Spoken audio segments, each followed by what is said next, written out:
가히 공동체를 배우다. 오늘 33번째입니다. 여러분, 우리가 살아가는 이 시대가 공동체가 너무 중요합니다.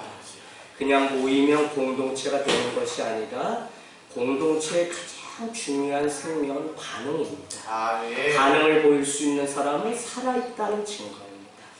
그래서 우리가 어떤 일을 하든지 함께 참여하고 또 거기에 대한 반응을 보이는 그것이 공동체를 한 몸, 한 지체로 만들어가는 중요한 요소입니다.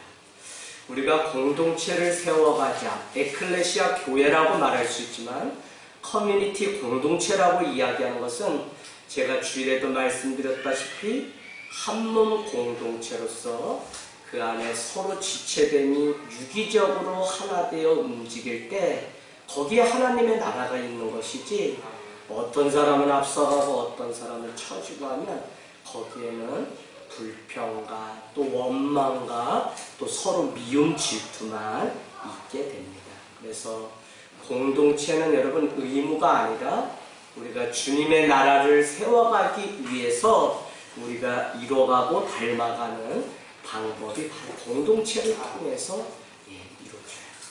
저 자신도 여러분 제 혼자 돌을 닦고 믿음 생활을 해도 되겠죠? 그러나 여러분 혼자 말씀을 보고 혼자 기도할 때 채워지는 부분이 있는가 하면 반드시 공동체 안에 들어가서 관계 속에 우리가 빚어질 때 나의 부족함, 나의 허물, 나의 또 좋은 점, 나의 또 은사, 많은 것들을 발견할 수 있어요. 그래서 이 공동체를 우리가 생활을 하지 않게 되면 교회를 아무리 많이 다녀도 여전히 우리의 못난 성품 가지고 그렇게 살아가는 이 땅의 많은 교인들의 모습들을 보게 됩니다. 그래서 여러분 올해 표어 말씀처럼 마지막 그날이 가까울수록 모이기를 피하는 어떤 사람들의 습관과 같이 하지 말고 더욱 그날이 가까울수록 더욱 모여서 서로 격려하고 서로 주님의 오심을 준비하자는 것입니다. 여러분 오늘날 21세기의 특징은 뭐죠? 계몽주의의 영향으로 인해서 계몽주의는 뭐냐면 이성을 강조합니다. 그런데 그 결과 우리의 자아 존중에 대한 그런 오늘날로 말하면 인권과 같은 것들을 너무 강조한 나머지 다 객체화되고 다 객관화되어서 더 이상 이렇게 함께 모이고 싶어도 모이지 못하는 시대가 되었습니다. 여러분 인간이 혼자 할 수 없는 것이 두 가지 있다고 말씀드렸죠? 한 가지는 결혼, 한 가지는 여러분 적어놔 보시면 그리스도인이 되는 것입니다. 풀트리니에라고 하는 이 상담학자가 이야기하기를 우리가 그리스도인이 되어야 온전한 구원을 얻을 수 있는데 오늘날 교회를 다니면 그냥 크리스찬 그리스도인 이게 아니라 그리스도인은 크라이스트 I'm nothing, 나는 예수 그리스도 안에서 아무것도 아니라고 고백했던 안디옥의 성도들에게 비로소 너는 그리스도인이구나 라고 붙여줬는데 다른 말로는 주님의 제자입니다. 그래서 여러분 한 가지는 우리가 교회를 오게 되면 소명, 콜링을 통해서 우리는 하나님의 백성이 됩니다. 그러나 또 부르신 목적이 있는데 미션을 주셔서 사명을 맡겨주시는데 사명을 감당할 때 우리는 비로소 주의 제자 그리스도인이라는 성경적인 용어를 잘 이해하셔야 돼요. 그래서 여러분 그리스도인이 되기까지 혼자가 아니라 공동체를 통해서 자라가는 그 일들이 필요하다는 것입니다. 그래서 제가 오늘날 이 교회를 보고 세상을 보면서 안타까운 건 한 가지, 공동체성을 잃어버렸어요. 초대교회, 아니 한국교회가 이 기독교 왕국이 되기 전까지만 해도 가난한 그 한 사람의 삶을 향해 관심이 있었고 그를 어떻게 해서든지 살리려고 하는 그 안타까움이 우리 안에 있었는데 이제 기독교가 어떻게 바뀌었어요? 313년 콘스탄틴 대제가 기독교를 공인하면서 전에는 가난하고 헐벗은 사람들의 복음이었던 이 기독교가 어떻게 해요? 이제는 귀족과 왕족들이 믿는 세련되고 고급된 그것이 어디까지 왔어요?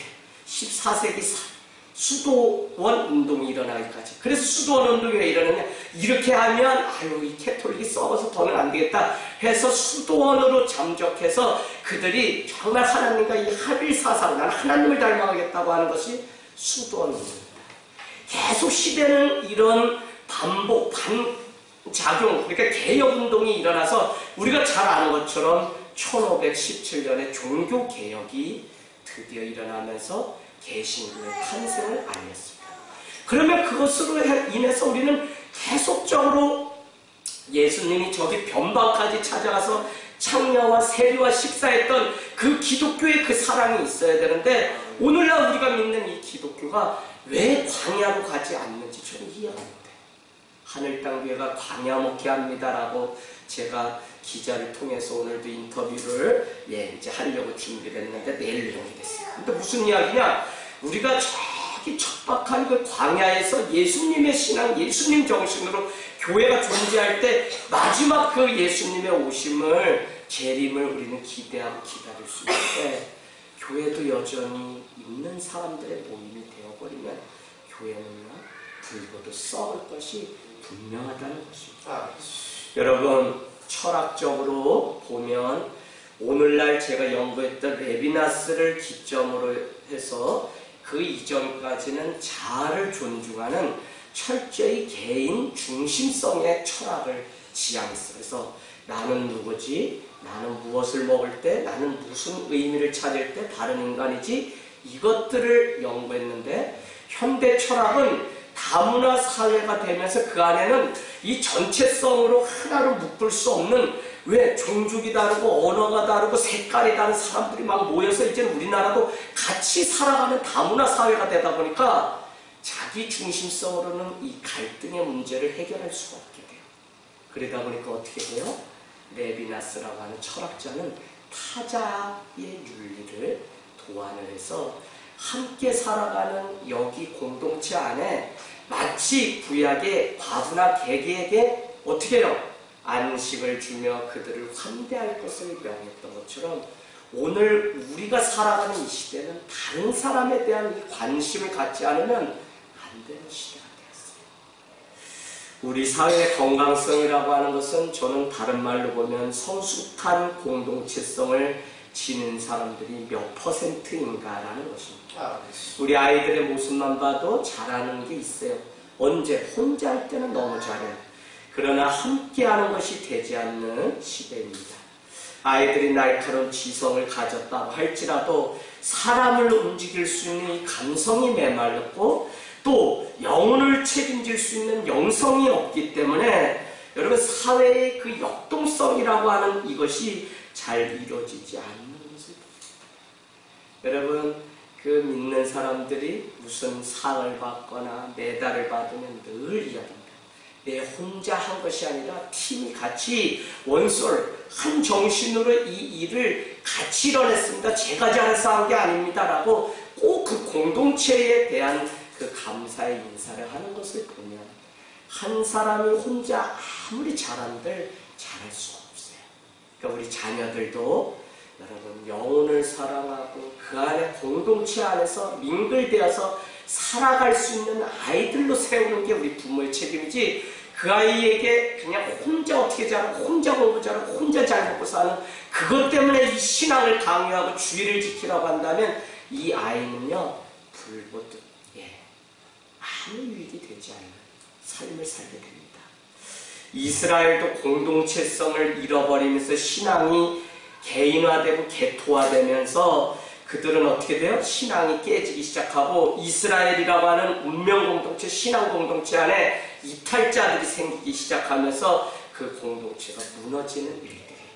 그래서 하나님의 관심은 430년 뺑뺑이 돌릴지라도 구원하는 데 관심 있지 이스라엘 백성이라는 것에 관심 있지 않아요.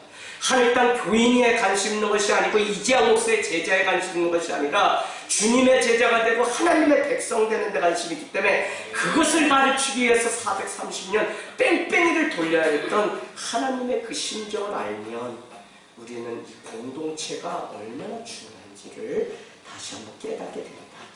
여러분 우리는 지금까지 33번 계속 다윗의 삶을 통해서 공동체가 어떻게 세워지는지 보았습니다.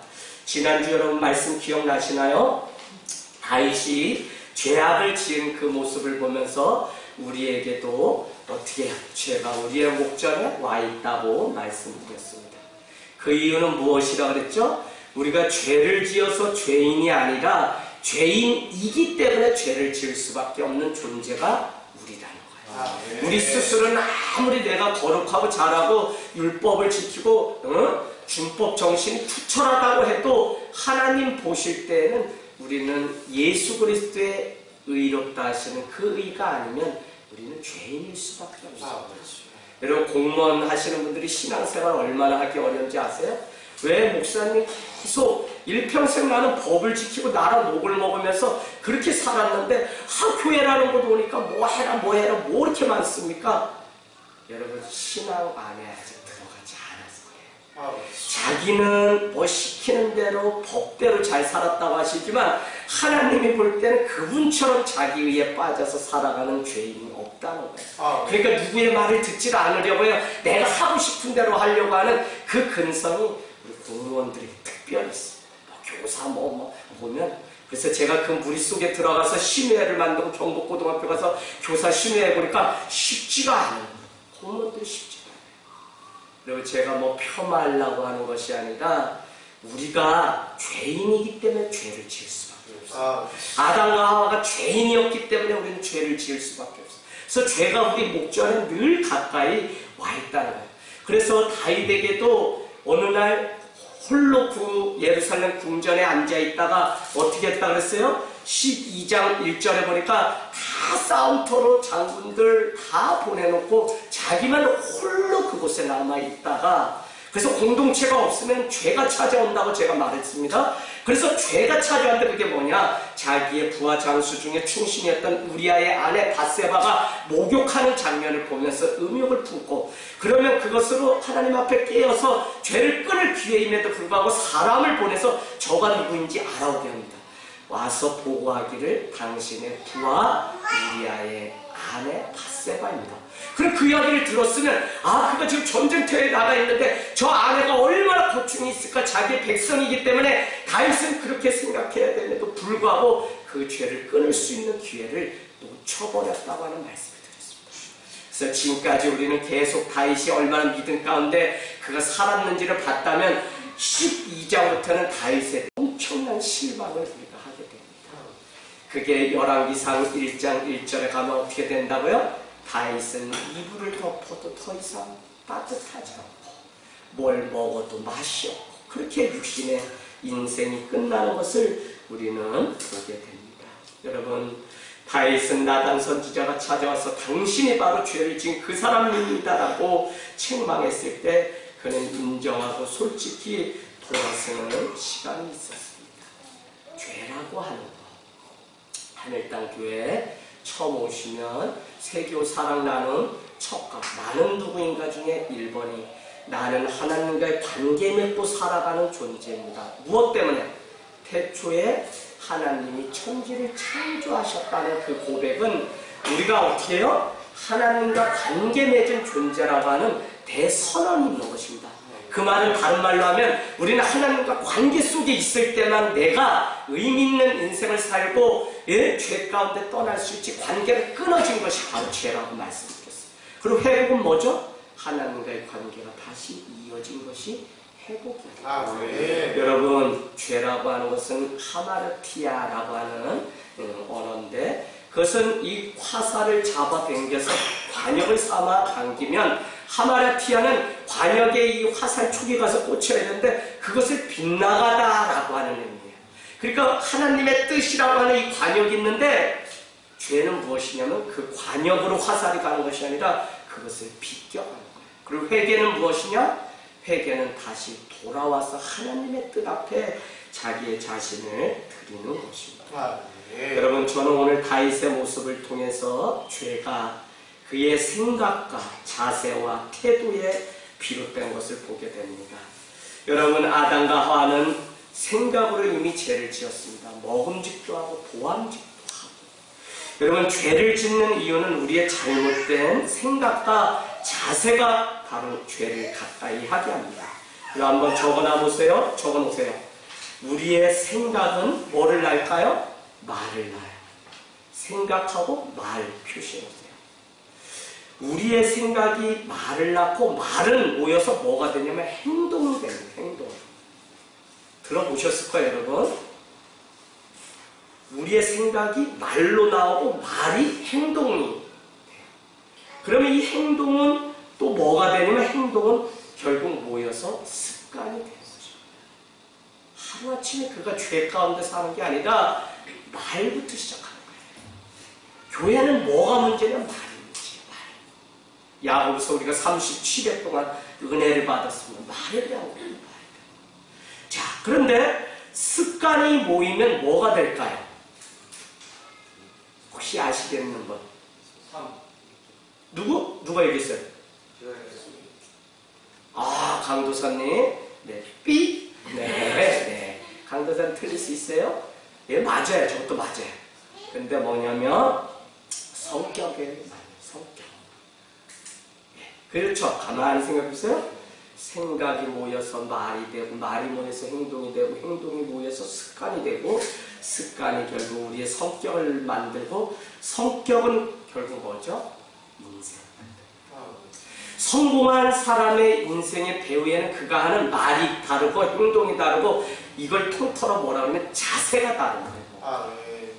자세가 다르지 않고는 아무것도 할 수 없습니다. 자, 다윗은 오늘 회개하고 주님 앞에 돌아올 수 있는 기회가 분명히 있었음에도 불구하고 12장에 보면 계속 사람들을 보냅니다. 자기 근처에 있는 큰 사람도 두지 않고 계속 보내요. 심지어는 누구까지 보내느냐? 우리아가 예루살렘 성으로 돌아왔을 때 우리아에게 어떻게 해요? 너 아내랑 가서 동침해라. 이미 이 아내가 밧세바가 임신한 사실을 듣고서 가라 그러는 거예요. 그런데 전쟁터에 나가서 싸우는데 내가 어떻게 가서 편히 잘 수 있습니까? 하고 집이 보이는데도 예루살렘 그곳에서 내려가지 않고 같이 그 밤을 보내게 됩니다. 다윗의 생각은 어느 정도로 악하냐면 다윗은 그 부하직은 우리아에게 한 통의 편지를 주면서 너는 가서 어떻게 해요? 어떻게 하라 그럽니까? 예, 이 한 통의 편지를 전하라고 합니다. 누구에게? 요압이라고 하는 대장에게. 그러면서 편지를 써주는데 공교롭게 여러분 지난주 그 말씀 보세요. 어딥니까? 12장 뭐죠? 네, 12장에 나옵니다. 12장에 나오는 내용이 무엇이었냐면 우리아 손에 써서 보내는 편지가 우리아를 가장 전쟁 중에 최적진에 보내서 같이 갔다가 그를 버려두고 다 뒤로 빠져서 우리아가 죽게 만들려고 하는 편지를 우리아가 들고 자기의 상사인 요압에게 보내게 하니 이게 여러분 말이 됩니까? 말이 안 되죠. 근데 여러분 이 죄가 다 무슨 죄라 그랬죠? 무슨 죄라 그랬어요? 12장 9절을 보시면 나단 선지자가 이렇게 책망합니다. 내가 어찌 여호와의 말씀을 없인 여겼냐. 여러분 우리 예배드려요. 여러분 예배드리는 목적이 분명하죠. 주일날 뭐 아이들 때문에 예배 막 못 드려요. 오면 못 드려요. 그래도 여러분 안에는 무슨 의식이 분명해야 되냐면 내가 왜 이 어려운 가운데도 예배를 드리느냐? 다른 게 아니라 어려워도 주일이면 주님 앞에 예배를 드리는 걸 가르쳐야 된다고 하는 분명한 목적을 가지고 오셔야지 이게 흐려지면 그냥 아무 예배도 안 돼요. 오늘도 지지고 볶고 우리 막 싸워요. 그럼 뭐 해야 돼요? 여러분 이 아이들에게 예배가 신앙이 무엇인지 안 돼요. 잘 안 돼요. 저도 뭐 10살 가까이 이 시간들 다 했어요. 애들 제가 화를 못 참아서 때려준 적도 있어요. 왜요? 아니 내가 목사인데 좀 말을 들어야 되는데 안 돼서. 그래도 여러분 거짓말 안에 5살 안에 다 해서 아이들이 다 했어요. 그 얘기는 무슨 얘기냐면 때릴 때 때려줬다는 얘기예요. 그래서 이 아이가 딱 해서 근데 저도 그 과정이 있기까지는 뭐 큰 아이 잡아놓으면 그 다음 아이 잡고 너무 시간 가했어요. 그러니까 무슨 이야기냐면 목적이 분명해요. 예배는 여호와의 말씀을 듣기 위해서 부모가 주님의 앞에 나오는 시간입니다. 제가 여러분께 계속 드리지만 저 뒤에 금요일 날도 제가 가요 가끔 여러분 힘들어하시고 그러면 그냥 제가 차렷해가지고 하면 막 제 앞에서 뒹굴고 눕고 막 그래요. 그래도 제가 10분 동안 물어도 그냥 앞에 목사님 말씀 전하는 것만 보잖아요. 제 옆에 예겸이랑 예안이가 같이 앉아서 이렇게 얼음땡이 돼가지고 예배 드리는 거 보면 신기해요. 다른 게 아니라 또 내쁘세요. 다만 우리가 주님 앞에 예배하는 아이들이 참 이게 신기해요. 그래서 여호와의 말씀을 업신여긴 것이 이의 죄라 그러지, 너가 뭐 오늘 우리아의 아내 밧세바를 범한 것이 죄라고 말하지 않고 너가 여호와의 말씀을 업신여긴 거예요. 여러분, 말씀이 우리 가운데 빼앗기면 베드로는 그날 밤에 닭이 울기 전에 그제서야 말씀이 기억나서 밖에 나가 심토록하는 그 안타까움이 그에게 있었습니다. 저는 오늘 시편 51편을 통해서 다윗이 얼마나 회개했던 사람인지, 주여 나에게 이 죄를 도말하지 마시고 나에게 정결한 영을, 정직한 영을 부어달라고 시편 51편에 보면 기도하는 장면이 나옵니다. 그런가 하면 여러분 한번 찾아보실래요? 시편 32편 1절 2절에 이런 말씀이 있습니다. 1절 2절 32편 1절 2절 허물의 사함을 받고 자신의 죄가 가려진 자는 복이 있다. 누가 복이 있다고 하냐면 허물을 가려지고 용서받은 자가, 그 죄를 가린 자가 복이 있다. 마음에 간사함이 없고 여호와께 정죄를 당하지 아니하는 자가 복이 있다. 어떻게 이 사실을 알았을까요? 그가 오늘 이 나단 선지자를 통해, 특별히 오늘 이제 말씀 나누겠지만 첫 아이를 잃는 이 아픔을 통해서 그는 죄 가운데 떠나서 자유함을 누리는 이것이 얼마나 큰 기쁨인지 알았기 때문에 많은 것으로 복이 있다고 설명할 수 있음에도 불구하고 시편 32편 1절은 허물의 사함을 받고 자신의 죄가 가려진 자가 복이 있다고 그렇게 말씀하고 있다는 것입니다. 우리의 죄에 대해서 하나님은 용서하지만 세상은 그것을 비방거리로 삼습니다. 사람들이 하는 말이 내 하나님이 어디 있느냐 어디 있느냐라고 하는 시편의 노래처럼 비방거리의 내용은 부정한 방법으로 얻은 자녀였습니다. 오늘 다윗 12장 15절에 보니까 다윗에게 낳은 아이를 여호와께서 치심에 심히 앓는지라.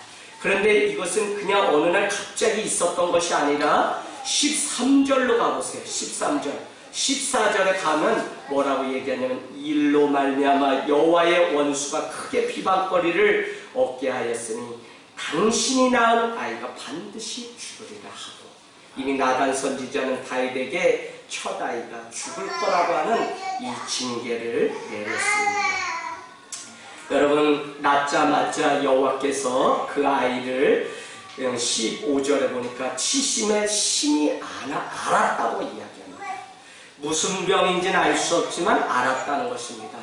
그것이 우연한 일입니까? 그렇지 않아요. 반드시 지금은 죄를 사람을 속이고 눈을 속여서 얼마든지 가릴 수 있을 수 있지만 그 죄가 때가 되면 그 사람의 발목을 잡을 때가 반드시 있습니다. 제가 예수를 믿고 저도 그냥 장난꾸러기고 시골 강원도 행성 출신이니까 그냥 설이라는 거 그냥 재미삼아 했던 거야. 옛날에 먹을 거 없고 막. 그런데 어느 날 수련회를 갔는데 회개하는 시간이 있는데 저한테 그냥 하나님이 뭐를 하냐면 이 비둘기를 잡고 막 당신의 죄로 손으로 지은 죄 때문에 이 비둘기의 손목이 꺾이고 이 당신의 가지 말아야 되는 곳을 갔기 때문에 이 비둘기의 다리를 꺾습니다 하고 실제 그것을 막 하는데 회개가 얼마나 죄에게 막 오는지 결국은 손발이 다 죄를 짓고 눈으로 다 지었어요. 우리 앞집에 600평 정도 수박이라는 걸 처음 심어놨는데 누님이 너 과자 먹고 싶니? 그래서 누나 내 과자가 너무 먹고 싶어요. 동네 가게도 없어요. 10리 걸어가야 저기 읍내 아는 찐빵에 도착하는데 과자라는 말에 눈이 얼마나, 그러면 따라오고 오늘만 먹고 또 먹으면 안 돼 봉춘아 뗐지? 그래서 저는 큰 누님을 따라서 갔어요. 그랬더니 산을 넘어가지고 따겠는데 누님이 이렇게 큰 거를 보더니 이거 과자다? 근데 이게 무슨 과자야? 그랬더니 과자야 먹어보면 꿀보다 더 달아. 그리고 우리 강원도는 고냉지 때문에 추워서 과일이 안 돼요. 참고로 먹는 게 매일 감자, 옥수수 그거밖에 안 돼요. 그런데 이 수박을 돌에다 탁 깨더니 먹어봐. 그리고 먹었는데 와, 얼마나 놀라. 그날 그 천국을 경험한 거는 지금도 잊을 수가 없어요. 그러면 이제 손 깨끗이 씻어야 되는데 밤에 애갓집에 유일하게 TV 당시 만국민 그냥 최고의 그거 뭐죠? 전설이고요. 구미호도 하도 봐가지고 이제 무섭지도 않아요. 막 공동묘지 혼자 가도 그러면 꼭 거기를 가면 보다가 저는 잠이 들고 누나는 학교를 가야 되니까 누나들은 다 집에 가. 밤에 막 자다가 일어나서 우는 버릇이 있어서 공동묘지를 혼자 걸어가지고 막 이렇게 와. 그런데 여러분 그것까지도 거짓말로 이용합니다. 어떻게? 아버지 저 저녁 다 먹었으니까 애같이 전설구경 보러 갈게요. 그러면 너 혼자? 혼자도 이제 갈 수 있어요. 저는 다 컸습니다. 아빠. 저는 이제 뼈도 굵고요. 이제 호랑이가 나타나도 이길 수 있어요. 그랬더니 다녀오라 그래서 그 밤에 애갓집 TV 보러 가요? 16길 그 산 넘은 수박밭 달의지 해가지고 사람의 죄가 얼마나 재밌는지 아세요? 그거 누가 먹을까봐 그게 아까워서 한 통이면 그날 이 어린아이가 혼자 먹고도 배불릴 텐데 먹어서 한 번 먹고 버리고 옆에 있는 거 또 깨가지고 또 먹고 또 먹고. 여러분 한 달 뒤에 그 수박밭을 출하한다고 일꾼을 20명을 얻어서 아침 일찍 마을 사람들 수박을 따라 다 갔어요. 사람들이 돌아왔어요. 수박밭에 수박이 하나도 없다는 거예요. 저는 그것도 모르고 대낮에 이제는 대범하게 학교 책도 던져놓고 그리로 아예 출근해서 먹는데 도둑잡아라는 소리가 나는데 알고 봤더니 그 앞집 외삼촌 할머니 해가지고 저를 잡으려고 도둑 잡으려는데 공교롭게 뒷집 사는 가장 친한 제가 도둑으로 잡혀서 그때 경월 소주라는 거 한 개짝 사가지고 얼마나 가서 손금이 없도록 빌었는지 몰라요. 아니 그때 그 죄가 수련회 때 예수 믿고 나니까 그게 죄라는 게 막 보여져가지고 내가 발로 그 밤에 가서 비둘기가 나 때문에 죽은 거고 예수님이 십자가에 달려 돌아가신 거고 막 이게 와닿으니까 그때 처음으로 이 서리한 게 죄라는 사실을 깨닫고 고백하는 일들이 있었습니다. 여러분 주님은 죄인을 심판하러 오시기 이전에 죄인을 부르러 오셨습니다. 주님은 죄인의 친구입니다. 그래서 우리는 그 죄를 하나님 앞에 가지고 나가서 솔직하게 고백하는 일이 너무나 필요합니다. 오늘 다윗은 자식이 죽는 그 일들을 겪게 되자 그는 죽기 전에 들은 이야기가 있기 때문에 어떻게 하죠? 오늘 16, 17, 18 쭉 보니까 이래 만에 그 자식 처다이가 죽기 전에 금식도 해보고 강구도 하고 밤새도록 땅에 엎드리기도 하고 아무것도 먹지 않고 전폐하게 되고 그래요. 그러나 여러분 죄의 싹은 사망이기 때문에 싹이 뭐죠? 웨이지. 아니 평생을 살았는데 봉투 하나를 주는데 죄라고 써있는데 이게 봉급이라고 해서 준 거예요? 그래서 그 봉투를 딱 열었더니 그 안에 돈이 들어있는 게 아니라 뭐가 들어있어요? 사망이 들어있어요. 여러분 죄는 죄의 싹은 사망입니다. 우리가 하나님의 능력을 공급받고 살지 못하게 하는 가장 큰 이유는 무엇이냐면 죄가 아직도 우리를 가리우기 때문에 수치심과 열등감과 상처 때문에 그 죄의 문제를 해결하지 못하기 때문에 여전히 우리 안에 독수리 악마같이 일어나 걸을 힘이 우리 안에 생기지 않는 것들을 우리는 보게 됩니다. 죄의 결과는 사망입니다. 이 세대를 향해서 우리는 죄악에 빠져있는 것들을 보고 죄의 가운데 살기 때문에 죽음이 다 가까이 온 세대임을 우리는 아셔야 돼요. 그런가 하면 잠언 22장 4절은 여호와를 경외함의 보응은 재물, 영광, 생명이라고 잠언 22장 3절은 우리에게. 그러니까 죄는 여호와를 경외하지 않는 거의 결과는 죽음, 사망. 여호와를 경외함의 결과는 뭐라고요? 생명, 영광, 재물을 얻는 것이라는 것입니다.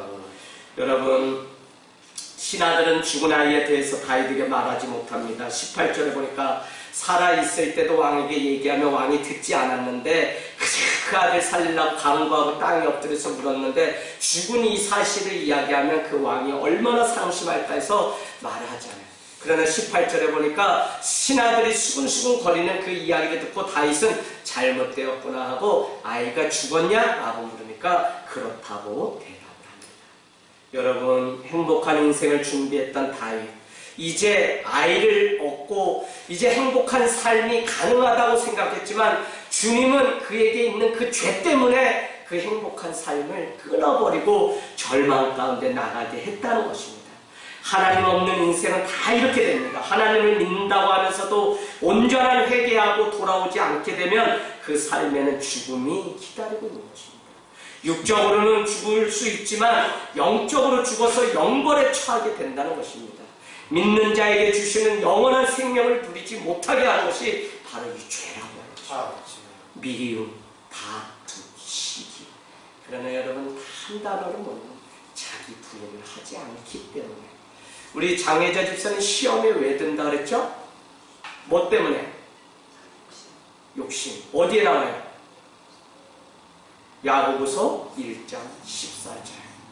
하나님은 나는 시험하시지도 않고 하나님은 어떻게 해요?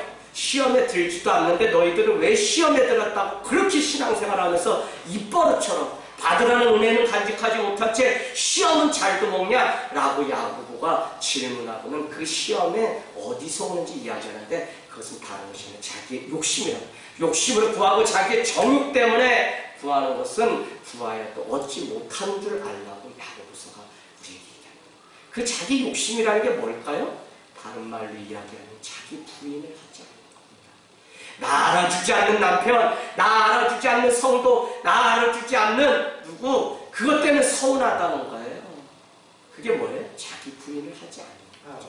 근데 주님은 억울해도 힘들어도 너에게 손해가 와도 크리스찬이고 기독교인이라면 예수님이 지셨던 그 십자가를 지라는 것입니다. 그렇기 때문에 우리가 이 믿는 이 좁은 길이 어려운 것이지, 아니 넓은 길로 다 뭐 그냥 내가 좋아서 다니는 길이면 뭐가 어렵겠어.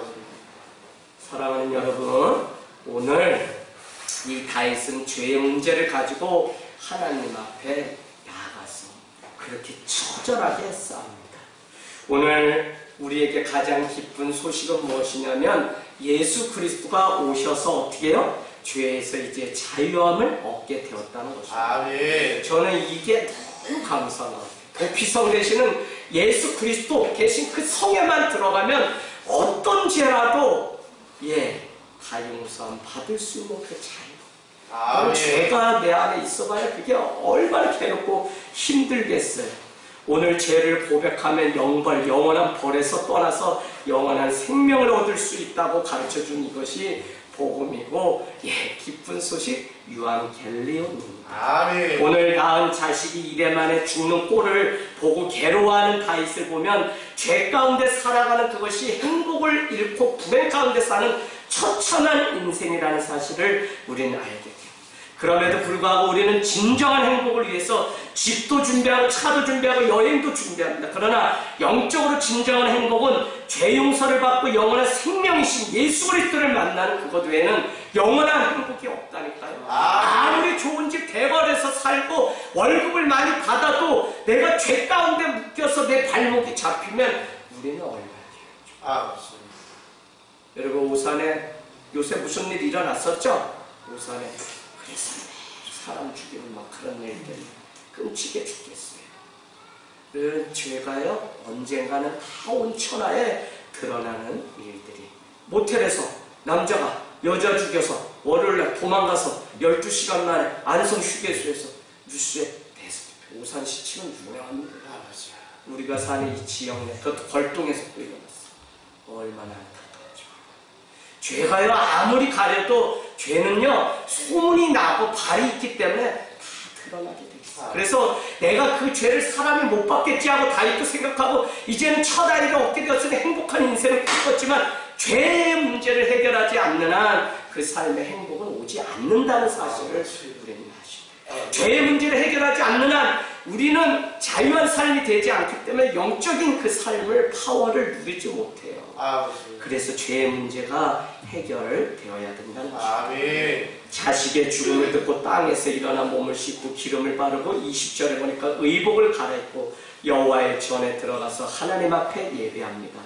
오히려 명령해서 이제 음식을 차려오라고 얘기합니다. 그랬더니 신하들이 뭐라고 얘기하냐면, 아니 아이가 자식이 아플 때는 음식을 전폐하더니 아이가 막상 죽었는데 어떻게 음식을 찾아와서 먹습니까? 그리고 그 안에는 뭐예요? 응? 아버지 맞아요? 이런 질문이 그 안에 있는 것입니다. 그러나 우리는 오늘 이 말씀을 통해서 이렇게 보셔야 됩니다. 뭐냐면 아이가 살았을 때는 내가 금식하고 운 것이 여호와께서 말씀해 보세요. 자신을 불쌍히 여기사 아이를 살려주길 바라는 마음이 있어서 내가 금식했지만 이제는 이 아이가 죽었다. 이제는 이 아이가 돌아올 수 없으니 이제는 나도 내가 그 아이에게로 가야지, 그 아이가 살아서 돌아올 수 없으니 나는 이제 음식을 먹겠다고 그렇게 다윗이 이야기하는 장면이 나옵니다. 다윗의 고백 안에는 죄로 인해서 죽은 자는 다시 부활할 수 없고 살 수 없다고 하는 사실을 그가 알기 때문에 이것이 절망이고 아픔이지만 그것에 매이지 않고 거룩한 삶을 향해서 다시 나가겠다고 하는 그 마음. 여러분, 우리가 새 옷을 사 입으면 이 흙탕물에 그보다 얼마든지 오염되고 더러워질 수 있습니다. 그러나 빨면 어떻게 돼요? 다시 깨끗해져요. 참, 우리가 주님 예수 그리스도 그 이름만 부르고 우리가 우리 입술로 고백만 해도 주님이 그것을 아시고 용서해 주신다고 하는 이것처럼 큰 기쁨이 어디 있습니까?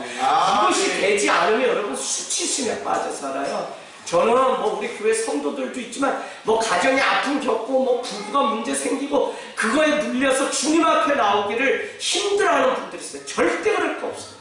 그게 인생의 옥점일 수는 있지만 그것 때문에 하나님에게서 멀어지는 것은 어리석은 일입니다. 주님은 어떤 것을 가지고 나올지라도 당신의 인생을 새롭게 살아가도록 예수의 이름으로 일어나 걸을 수 있도록 만들어주셨는데 우리는 주님의 그 은혜를 깊이 경험하지 못하기 때문에 여전히 자기 자신이 죄인이라고 수치심에 빠져서 하나님 앞에 서지 못하는 모습을 볼 때마다 얼마나 마음이 아픈지요 모릅니다. 여러분, 죽음이 반복되는 가운데서도 하나님의 계획하심이 있다는 것이 오늘 말씀의 마지막입니다. 주님은 그 아들이, 첫 아들이 죽는 그 가운데서도 살 길을 내시고 다시 살 수 있는 힘을 주시고 다시 재기할 수 있는 길을 열어주시고 우리는 이것을 은혜라고 부릅니다.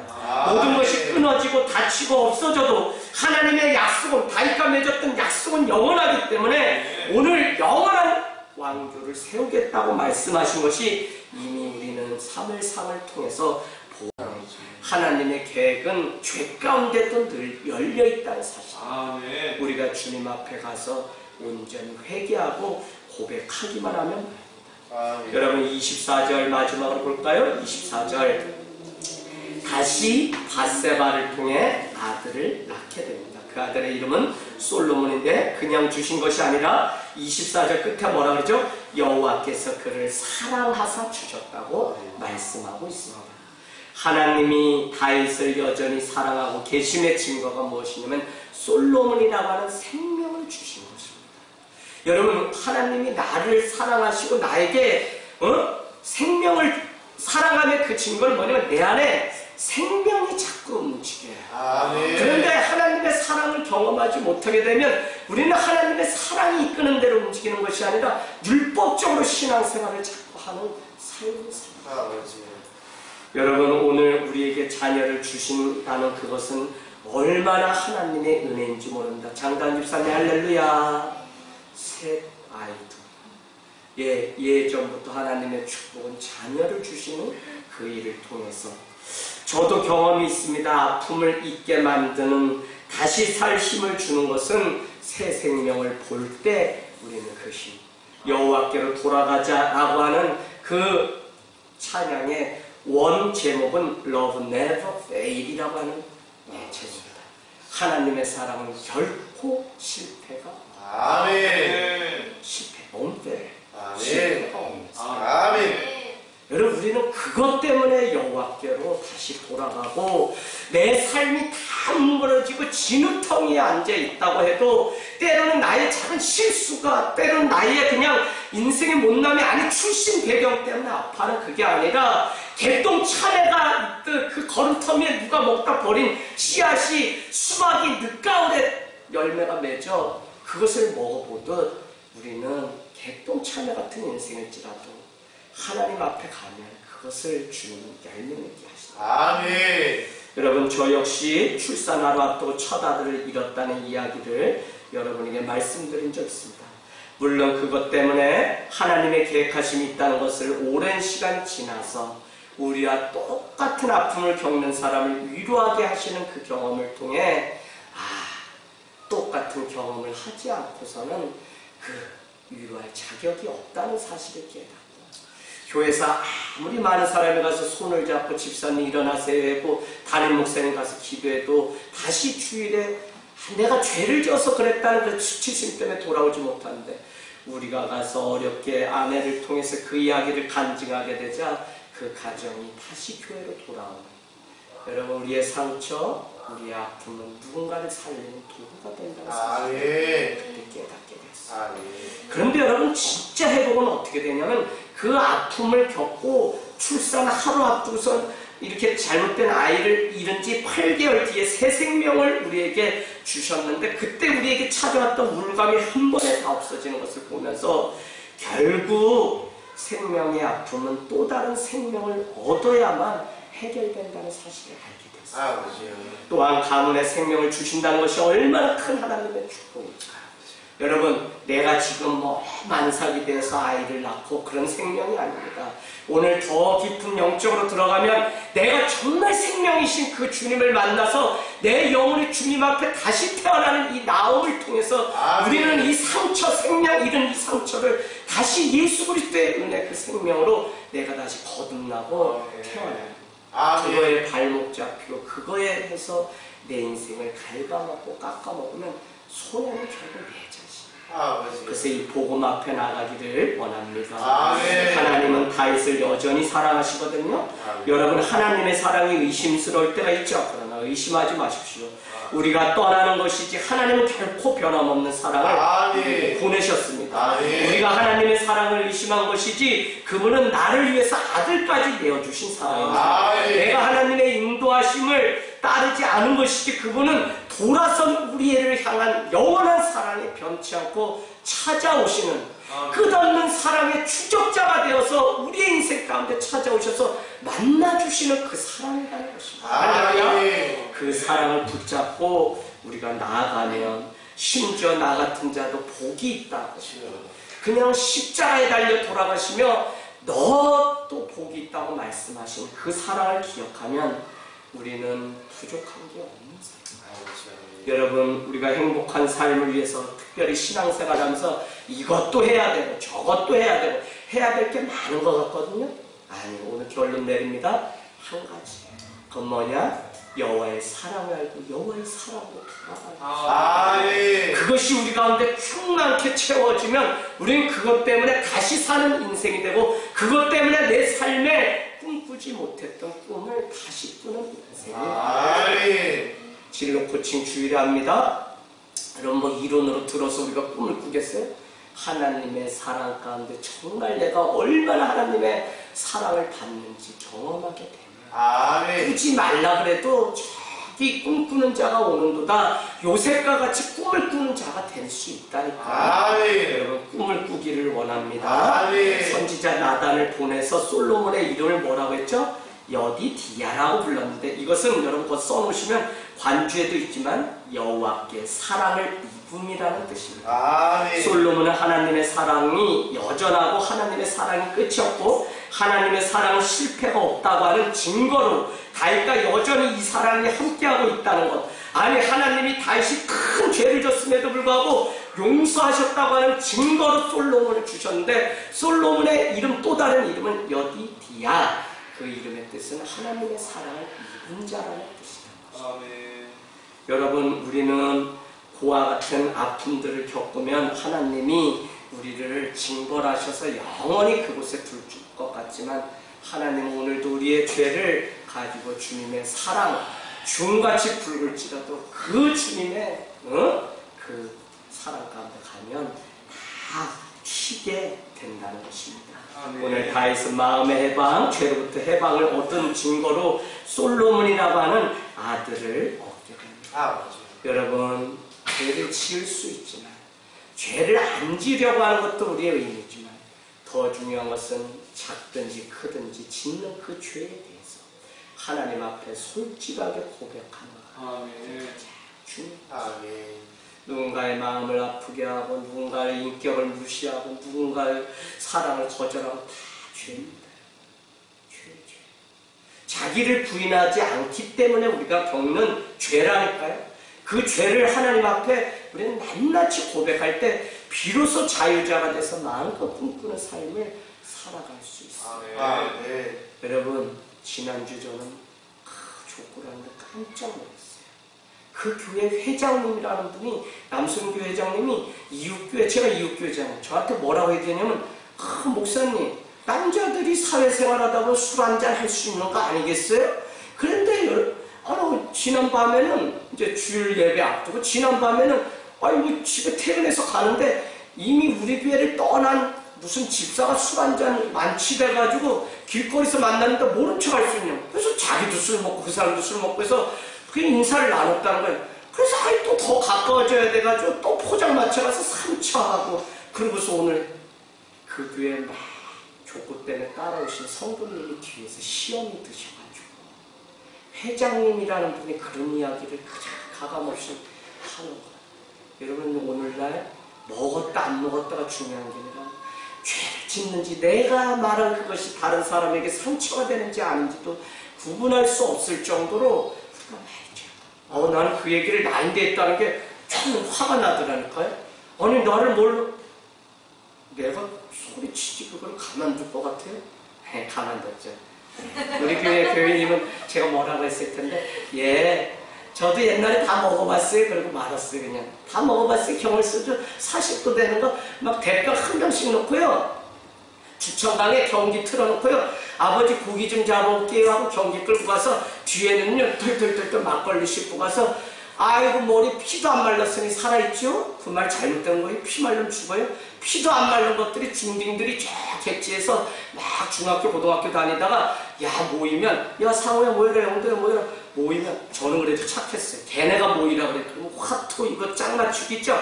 그거 밤에 불도 없는데 경기 시동 걸어놓고 그 앞에서 모기들 모이는데 쇠주 한 잔 먹다 머리 끄들고 싸우고 커서 벌 돈이 뭐 얼마나 있다고 그렇게 했어요. 사랑하는 여러분, 초대교회가 성령 가운데 살았다는 증거는 딱 한 가지입니다. 그들은 성령이 임하니까 모이면 회개하고 죄 용서를 구하고 하나님 앞에 날마다 나아갔다.